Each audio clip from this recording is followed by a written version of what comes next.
पाकिस्तान का दावा है कि उसके फाइटर जेट दुनिया में छा गए हैं। मुस्लिम मुल्कों की खरीदने के लिए होड़ लग गई है और पाकिस्तान यह भी कह रहा है कि ऑपरेशन सिंदूर के बाद से हमें फायदा हुआ है। हमारे हथियार, हमारे उपकरण पूरी दुनिया खरीदना चाहती है। मतलब पाकिस्तान ये बताना चाह रहा है कि भाई भारत के साथ हमारी जीत हुई है। अब रिमझिम के 5 पॉइंट्स में आपको यही समझना है पाकिस्तान क्यों कह रहा है कि हमारे जेट पूरी दुनिया में फेमस हो गए हैं, पॉपुलर हो गए। दूसरा देखिए, मुस्लिम मुल्कों में खरीदने की होड़ क्यों लग गई है।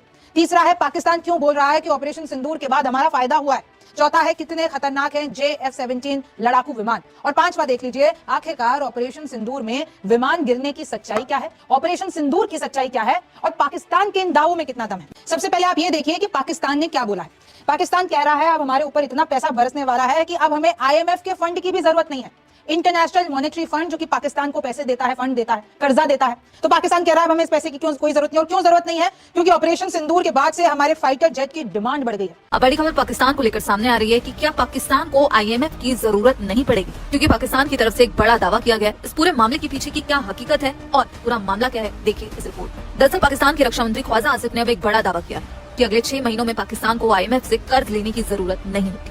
जी हाँ, ये दावा उस पाकिस्तान ने किया है जो चीन के पैसे पर पलता है। और इसके पीछे ख्वाजा आसिफ ने एक हास्यास्पद वजह बताई है कि मई 2025 में भारत के साथ हुए 4 दिन के सैन्य टकराव के बाद पाकिस्तान के JF-17 थंडर फाइटर जेट, हाँ वही JF-17 थंडर फाइटर जेट जिसे भारत ने कबाड़ बना दिया था, उसके ऑर्डर में जबरदस्त उछाल आया है, ऐसा पाकिस्तान की तरफ से कहा जा रहा है। आपको बता दें, आसिफ ने जियो न्यूज पर बातचीत में ये तो ख्वाजा आसिफ का जिक्र किया जा रहा है ना, और एक तरह से मजाक उड़ाया जा रहा है कि हमने कबाड़ बनाया था और पाकिस्तान ये दावा कर रहा है कि इसकी वजह से अब हमें IMF के लोन लेने नहीं पड़ेंगे 6 महीने बाद। और इसमें कितनी हकीकत है वो मैं आपको अल जजीरा के एक आर्टिकल से बताता हूँ। और मैं अक्सर अपनी वीडियो में शुक्रिया अदा करता हूँ किसका, श्री नरेंद्र मोदी का, जिस पर कुछ दोस्त ऑफेंड भी होते हैं। लेकिन असल बात यह है कि हमारी नस्लों पर एहसान किया है नरेंद्र मोदी ने। वो मैं आगे चलकर आपको अल जजीरा के आर्टिकल के ही जरिए बताऊंगा कि नरेंद्र मोदी ने जो ऑपरेशन सिंदूर शुरू किया था उससे पहले के पाकिस्तान में और उसके बाद के पाकिस्तान में कितना फर्क है। और सबसे अहम बात है कि इस वक्त बांग्लादेश के साथ जो डील हो रही है वो कोई 15, 20, 25 JF-17 थंडर की नहीं हो रही। बाकायदा तौर पर तस्दीक हुई है, 48 जहाज बांग्लादेश ने मांग लिए हैं। और ये ठोकेगा किसे? भारत को ठोकेगा। ये आर्टिकल मुलाहिजा कीजिए। ये है जी डिफेंस सिक्योरिटी एशिया, वो क्या खबर दे रहा है। Bangladesh moves to acquire 48 JF-17 Block 3 fighter from Pakistan, signing a strategic leap in 4.5 generation air power.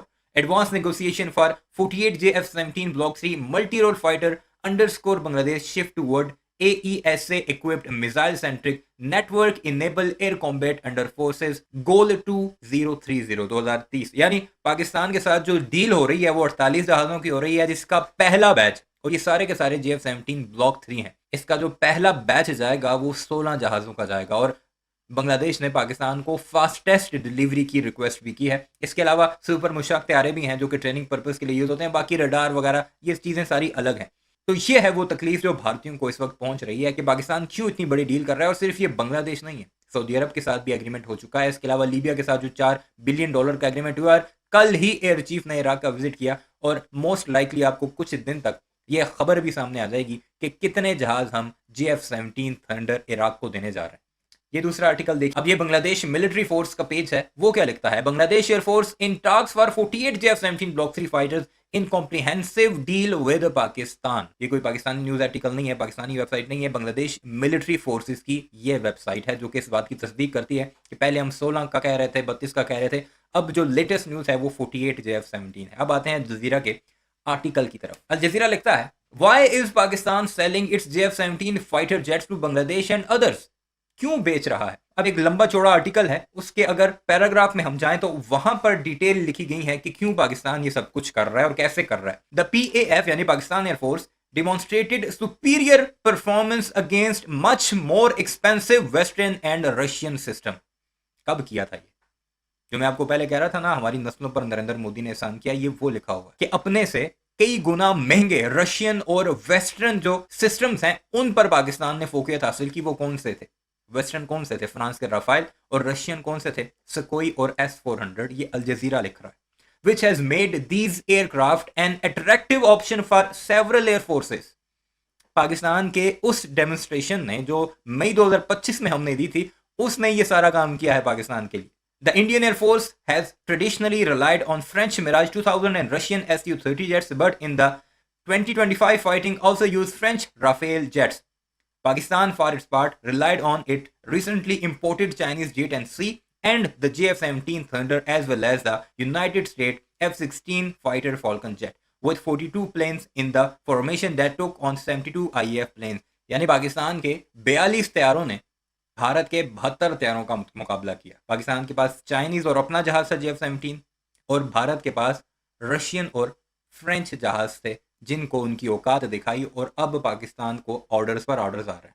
और ये इतनी बड़ी कामयाबी है एक डिफेंस सेक्टर में। अमेरिका की पूरी मैशियत जो है वो डिफेंस इंडस्ट्री पर इन्हिसार कर रही है, और अगर पाकिस्तान की डिफेंस इंडस्ट्री को इसी तरह बूस्ट मिलता रहा तो एक वक्त आएगा कि हम भी डेवलप्ड कंट्रीज की लिस्ट में नजर आएंगे। तो इसलिए ये सारे का सारा क्रेडिट किसको जाता है? श्री नरेंद्र मोदी जी को। अब सुनते हैं भारतीय मजीद इस सारे मामले पर क्या कुछ कह रहे हैं। कि संघर्ष की वजह से पाकिस्तान की सैन्य क्षमता के कारण कई देशों ने रुचि दिखाई। अगर ये ऑर्डर पूरे हो गए तो आईएमएफ की जरूरत नहीं रहेगी। मई के टकराव में JF-17 जेट का प्रदर्शन देखकर कई देशों ने ऑर्डर दिए हैं। इसी बीच ये सवाल उठ रहा है कि आखिर JF-17 जिसे भारत ने कबाड़ बना दिया था, उस जेट की डिमांड क्यों बढ़ रही है? दुनिया के वैश्विक हथियार बाजार में एक बार फिर सऊदी अरब केंद्र में है। इसकी ताजा वजह पाकिस्तान के साथ संभावित एक बड़ी रक्षा डील है, जिसके तहत रियाद पाकिस्तान से JF-17 thunder multi role fighter jet खरीदने पर विचार कर रहा है। यह सौदा सिर्फ एक सैन्य खरीद नहीं बल्कि रणनीतिक, आर्थिक और भू राजनीतिक समीकरणों से भी जुड़ा हुआ है। अंतर्राष्ट्रीय समाचार एजेंसी रॉयटर्स के मुताबिक सऊदी अरब और पाकिस्तान इस बात पर बातचीत कर रहे हैं कि पाकिस्तान को दिए गए लगभग $2 अरब के सॉफ्ट लोन को हथियार सौदे में कन्वर्ट किया जाए। इस योजना के तहत सऊदी अरब पाकिस्तान चीन द्वारा संयुक्त रूप से विकसित JF-17 फाइटर जेट खरीद सकता है। यह हल्का लड़ाकू विमान पाकिस्तान एरोनॉटिकल कॉम्प्लेक्स में निर्मित होता है और इसकी लागत पश्चिमी लड़ाकू विमानों की तुलना में काफी कम है। सूत्रों के मुताबिक JF फाइटर जेट की यह डील लगभग $4 अरब की हो सकती है, जबकि अतिरिक्त $2 अरब अन्य सैन्य हार्डवेयर जैसे मिसाइल सिस्टम, रडार और लॉजिस्टिक सपोर्ट पर खर्च किए जा सकते हैं। इस तरह पूरा रक्षा पैकेज करीब $6 अरब तक पहुंच सकता है, जो सऊदी पाक सैन्य सहयोग को नई ऊंचाई देगा। कि बांग्लादेश अब पाकिस्तान से फाइटर जेट्स खरीदना चाहता है। 6 जनवरी को पाकिस्तान और बांग्लादेश के वायुसेना प्रमुखों ने इस्लामाबाद में एक डिफेंस डील पर बातचीत की है, जिसमें पाकिस्तान ने बांग्लादेश को अपने JF-17 फाइटर जेट्स बेचने का ऑफर दिया है, और यह जानकारी खुद पाकिस्तान ने ही दी है। JF-17 एक छोटा और हल्का लड़ाकू विमान है जिसे पाकिस्तान ने चीन के साथ मिलकर डेवलप किया है, और इस विमान का निर्माण पाकिस्तान में ही किया जाता है। दुनिया के बड़े मिलिट्री एक्सपर्ट्स ऐसा मानते हैं कि पाकिस्तान JF-17 फाइटर जेट्स को सिर्फ असेंबल करता है, और इसके ज्यादातर महत्वपूर्ण कंपोनेंट्स और स्पेयर पार्ट्स आज भी चीन से ही बनकर आते हैं। वरना पाकिस्तान के पास इतनी एक्सपर्टीज है ही नहीं कि पाकिस्तान अपने स्तर पर कोई हवाई जहाज बना सके। कोई छोटा मोटा हवाई जहाज भी पाकिस्तान नहीं बना पाएगा। इसलिए टेक्नोलॉजी सारी चीन की है, स्पेयर पार्ट सारे चीन के हैं, और इन्हें वहां सिर्फ असेंबल कर लिया जाता है। हर कोई मुल्क हमसे अब ये फाइटर जेट खरीदना चाहता है, और अगर तो मुझे ये बताओ कि तेजस जो तुम्हारा इंडिजिनस तैयारा है उसका कौन सा पार्ट तुम खुद बनाते हो? अगर खुद बना रहे होते तो अभी तो सैकड़ों की तादाद में तेजस उड़ रहे होते। अमेरिका की GE कंपनी से 404 और 414 के लिए मिन्नतें नहीं करनी पड़ती तुम्हें। सीट उसकी कहीं और से आती है, इंजन अमेरिका से आता है, सीट जर्मन है। वैसे प्राइवेट कंपनीज ये चीज़ें बनाती हैं, इंजन हो गया, सीट्स वगैरह हो गई, जो कि जेट का पूरा सिस्टम होता है। पाकिस्तान इस पूरे जहाज का 58% बनाता है और चाइना 42% बनाता है। और ये चाइना की ऑफिशियल प्लस अल जजीरा की एक डिटेल इस पर स्टडी है, वो भी आप पढ़ सकते हैं गूगल करके। 6 महीनों तक यही स्थिति रही तो हमारे पास इतना पैसा आ जाएगा कि हमें IMF के फंड की जरूरत ही नहीं पड़ेगी। और मैं आपको बता दूं, ये बात बिल्कुल क्लियर हो चुकी है कि बांग्लादेश समेत कई देश खरीदने की होड़ में है। सऊदी अरब के साथ एक डील चल रही है, बांग्लादेश के साथ डील चल रही है। पाकिस्तान के रक्षा मंत्री आसिफ ख्वाजा का ये बयान है, और वो कह रहे हैं पाकिस्तान के रक्षा उपकरणों की मांग बढ़ चुकी है। कमाई के बाद पाकिस्तान की IMF पर निर्भरता खत्म हो जाएगी, क्योंकि हमारे पर इतना पैसा बरसेगा। हम लोग ये जो डील कर रहे हैं नहीं, उससे हमारे पास बहुत पैसा आ जाएगा। हमारे एयरक्राफ्ट टेस्ट हो चुके हैं, यानी जब भारत के साथ हमारा युद्ध हुआ तो हमारे जो एयरक्राफ्ट हैं उन्होंने एकदम मुंह तोड़ जवाब दिया। हमें इतने ऑर्डर मिल रहे हैं, हमें 6 महीनों में IMF की जरूरत ही नहीं पड़ेगी। IMF अपना पैसा अपने पास रखे।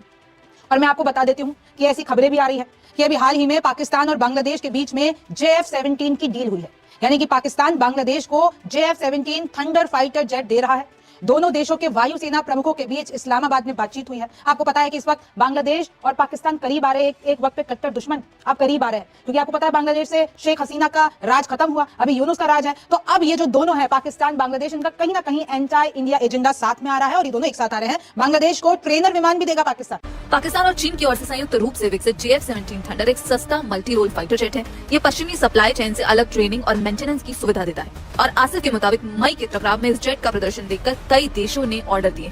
बांग्लादेश ने हाल ही में JF-17 में रुचि दिखाई है। एक बांग्लादेशी रक्षा प्रतिनिधिमंडल ने पाकिस्तान के एयर चीफ से मुलाकात की और इसकी संभावित खरीद पर चर्चा की है। इसके साथ ही आपको बता दें, दोनों देशों के बीच 29 फरवरी से सीधी उड़ानें फिर शुरू होने वाली हैं, जो 10 साल से ज्यादा समय बाद हो रहा है। यानी पाकिस्तान और बांग्लादेश की जो नजदीकियां हैं वो अब फिर से बढ़ती हुई दिख रही हैं। वहीं एक और सवाल है जो उठ रहा है कि क्या सऊदी अरब के साथ एक बड़ी डील की तैयारी में है पाकिस्तान, क्योंकि कहा जा रहा है कि सऊदी अरब पाकिस्तान के साथ JF-17 डील पर बातचीत कर रहा है। रिपोर्ट्स के अनुसार सऊदी के करीब $2 बिलियन के कर्ज को जेट डील में बदलने की चर्चा है। ये दोनों इस्लामिक देशों के बीच सैन्य सहयोग को मजबूत करेगा। आपको बता दें, पिछले साल पाकिस्तान और सऊदी ने एक म्यूचुअल डिफेंस पैक्ट पर साइन किए थे। ये कदम पाकिस्तान की आर्थिक मुश्किलों और सऊदी की मिडिल ईस्ट में अमेरिकी प्रतिबद्धताओं पर अनिश्चितता के बाद उठाया गया। इस रक्षा सौदे की पृष्ठभूमि में दोनों देशों के बीच सितंबर 2023 में हुआ म्यूचुअल डिफेंस एग्रीमेंट बेहद अहम है। इस समझौते के तहत किसी एक देश पर हमला होने की स्थिति में उसे दोनों देशों पर हमला माना जाएगा। ऐसे समय तो सुन लिया आपने जी, हमारे पड़ोसियों को असल तकलीफ क्या है कि पाकिस्तान उतने जहाज बांग्लादेश को दे रहा है जितने 40 साल में हम तेजस नहीं बना सके। भारत का जो तेजस समोसा है, जिसको कंपेयर करता है हमेशा पाकिस्तान की JF-17 थंडर के साथ, टोटल 40 जहाज बनाए हैं जिनमें प्रोटोटाइप भी शामिल है और 2 जहाज तो बढ़ ही गए इनके। यानी अभी जो 35 पर खड़ा है उसका जिसके साथ मुकाबला है वो 48 जहाज सिर्फ बांग्लादेश को बेच रहा है, 40 के करीब सऊदी अरब को बेचेगा, कोई 50-55 पहले भी बेच चुका है। तो ये है डिफरेंस पाकिस्तान और इंडिया की डिफेंस इंडस्ट्री में। कहाँ गए तुम्हारे DRDO वाले, हिंदुस्तान एरोनॉटिक लिमिटेड वाले? सही कहते हो तुम लोगों के RGF के निकम्मे लोग इकट्ठे हुए हैं हमारे मुल्क में और मुझे वादा करते हैं और जहाज बना कर नहीं देते। बहरहाल आपकी सारे मामले पर क्या राय है कमेंट सेक्शन में ज़रूर बताइएगा और श्री नरेंद्र मोदी जी का शुक्रिया भी ज़रूर अदा कीजिए कमेंट्स में कि उन्होंने हमें इस मकाम तक ला खड़ा किया।